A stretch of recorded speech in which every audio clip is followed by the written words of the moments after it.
Hi friends అందరికి, మేమైతే ఈరోజు కొంపల్లి నుండి బయటికి వెళ్తున్నాం అన్నమాట. సో ఇగో ఇక్కడ అయితే ఒకటి లగ్జరీ బస్ అయితే మంచిగా ఆలిపోతున్నది. పాపం ఎంతమంది ట్రావెల్స్ ప్రమాదం అయితే తప్పింది, కానీ బస్ అయితే చాలా ఆలిపోతుంది ఫ్రెండ్స్. ఎక్కడెక్కడ ప్రయాణికులు అయితే ప్రమాదం అయితే తప్పింది, కొందరికి గాయాలు అయినాయి ఫ్రెండ్స్. కాకపోతే ట్రావెల్ చేసే వాళ్ళు కొంచెం చూసుకొని ట్రావెల్ చేయండి. చిన్న చిన్న పిల్లలను వేసుకొని లగ్జరీ బస్లలో వెళ్తారు కదా, ఇది స్లీపింగ్ బస్ అన్నమాట. సో కాలిపోతుంది. నేను నెక్స్ట్ వీడియో అనేది అప్లోడ్ చేస్తా ఎట్లా ఏం కథ అని. జామ్ ఉంది, వన్ సైడ్ లెక్క రావచ్చు, రాంగ్ రూట్లో కూడా రావచ్చు కదా.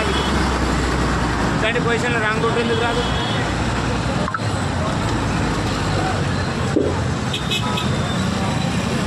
అదేదో సంథింగ్ అయిందన్నా, ఏదో ఏదో కావాలనే చేస్తుంది, కావాలనే చేస్తుంది.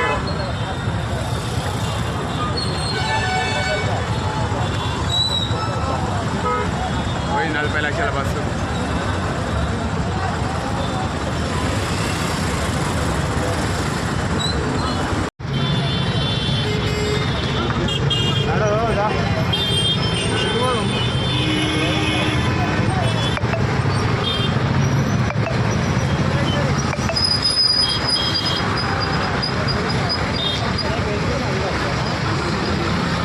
ఫైర్ ఇంజన్ దగ్గరనే ఉంది, అది వస్తే అయిపోతుండే. ఇదే లైన్లో ఉందన్న ముంగడ, మన సిటీ ప్లాంట్ ఆపోజిట్ ఉంటుంది.